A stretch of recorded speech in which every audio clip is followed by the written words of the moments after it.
जय भीम नमो बुद्धाय साथियों। रामायण। दोस्तों, रामायण का नाम आते ही हमारे जहन में हमें श्री राम की याद आती है, माता सीता की याद आती है, पवन पुत्र हनुमान की याद आती है और साथ ही साथ लंकापति रावण की याद आती है। दोस्तों, रावण के बिना रामायण अधूरी है। आज के हमारे इस वीडियो में हम आपको बताएंगे। दोस्तों, लंकापति रावण रामायण का एक विशेष पात्र है और वह महादेव के प्रमुख भक्तों में से एक कहलाते हैं। हमारे हिंदू धर्म शास्त्रों में बताया गया है, रावण में अनेकों बुराइयां होने के साथ साथ उसमें कुछ अच्छाइयां भी थी। रावण एक महाज्ञानी तथा विद्वान था तथा रावण ने अनेक शास्त्रों और विद्या का ज्ञान प्राप्त किया था। लेकिन दोस्तों, दूसरी ओर रावण की बुराई की बात करें तो उसकी अन्य सभी बुराइयों में से एक प्रमुख बुराई थी। वह स्त्रियों की ओर बहुत जल्द ही आकर्षित हो जाता था। उसे स्त्रियों की सुंदरता मोहित कर लेती थी। रावण किसी भी स्त्री की सुंदरता को देखकर तो वह उस स्त्री को अपना बना लेना चाहता था।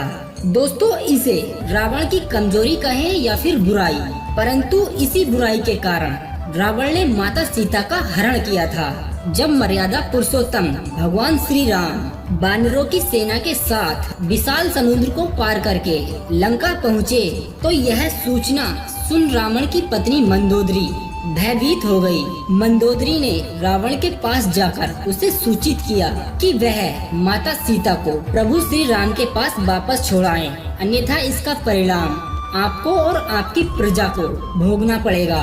परंतु रावण अपनी पत्नी मंदोदरी की बात को सुनकर जोर जोर से हंसने लगा और उसने अपनी पत्नी मंदोदरी को 3 बातें बताई, जिनके बारे में दोस्तों हम आपको बताने जा रहे हैं। जो कि दोस्तों, वह 3 बातें आज हमारे इस कलयुग में लगभग सभी स्त्रियों में देखने को मिलती हैं। तो दोस्तों, आप इस वीडियो को अंत तक जरूर देखिएगा और बाद में हमें कमेंट करके बताएं कि आपको कौन सी बात आज इस कलयुग में सत्य होती दिखाई दे रही है और कौन सी नहीं।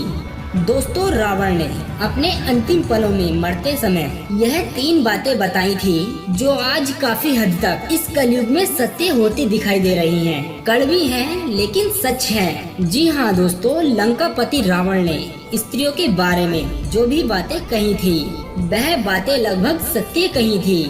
दोस्तों, हम आपको बता दें कि हमारे धार्मिक शास्त्रों के अनुसार रावण एक ऐसा व्यक्ति था जिसने माता सीता का अपहरण करके न सिर्फ गलती की थी बल्कि भगवान श्री राम से दुश्मनी भी मोड़ ली थी। जी हाँ दोस्तों, देखा जाए तो रावण को पूरी दुनिया एक बुरा इंसान समझती है और एक बुरे इंसान के रूप में याद भी करती है। लेकिन दोस्तों, क्या आप जानते हैं रावण भगवान से भी बड़ा ज्ञानी था। लेकिन हाँ, यह बात अलग है कि उसने माता सीता का अपहरण करके खुद ही अपनी जिंदगी को बर्बाद करने का निर्णय लिया था। रावण ने भले ही माता सीता का अपहरण किया, परंतु इसमें शक करने वाली कोई भी बात नहीं है कि रावण की सहन शक्ति के दौरान ही माता सीता की इज्जत बची हुई थी। जी हाँ दोस्तों, जब रावण ने माता सीता का अपहरण किया था उसके पश्चात रावण ने कभी भी माता सीता के साथ गलत व्यवहार करने की कोशिश भी नहीं की थी। लेकिन दोस्तों, यहाँ पर हम रावण को अच्छा बताने की कोशिश नहीं कर रहे हैं, बल्कि यह बात बताना चाहते हैं कि केवल इंसान की एक गलती उसकी जिंदगी को बर्बाद कर सकती है, खत्म कर सकती है, जैसा कि रावण के साथ हुआ था। जी हाँ दोस्तों, रावण की एक गलती की वजह से रावण को अपने प्राण त्यागने पड़े।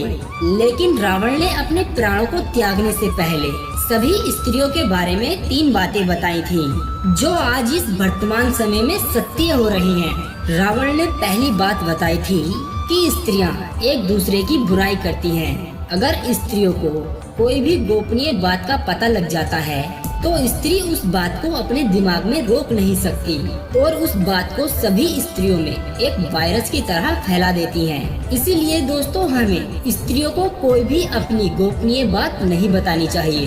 अगर हम ऐसा करते हैं तो स्त्रियां हमारे विनाश का कारण भी बन सकती हैं और यह बात आज के इस वर्तमान समय में कुछ हद तक सत्य भी हो रही है।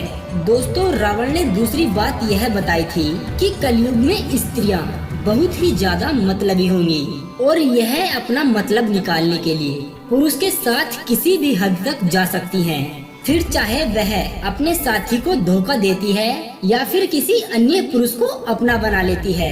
दोस्तों, बहुत से लोग ऐसे हैं जो रावण के द्वारा बताई गई इन बातों का समर्थन करते हैं और कुछ ऐसे लोग भी होते हैं जो रावण की इन बातों को झूठ समझते हैं, अंधविश्वास समझते हैं। आप खुद आज इस बात का फैसला कर सकते हैं कि स्त्रियों के बारे में ये बातें सत्य हैं या फिर झूठ हैं। दोस्तों, रावण ने अपने प्राणों को त्यागने से पहले तीसरी बात बताई थी कि स्त्रियां अपनी किसी भी बात से बहुत जल्द ही पलट जाती हैं और वह कभी भी सत्य नहीं बोलती हैं। हर थोड़ी देर के बाद झूठ बोलती हैं। इसीलिए दोस्तों, हम लोगों को स्त्रियों के ऊपर काफी सोच विचार के अपना भरोसा करना चाहिए। स्त्रियां इधर की बात उधर और इधर की बात उधर जल्दी कर देती हैं। दोस्तों, आप लोग खुद ही अपने जीवन में इस बात का अनुमान लगा सकते हैं कि रावण के द्वारा कही गई ये बातें कितनी सत्य हैं और कितनी झूठ हैं। आप इसके बारे में हमें कमेंट के माध्यम से जरूर बताना। और हाँ दोस्तों, वीडियो अच्छा लगा है तो एक लाइक जरूर करना।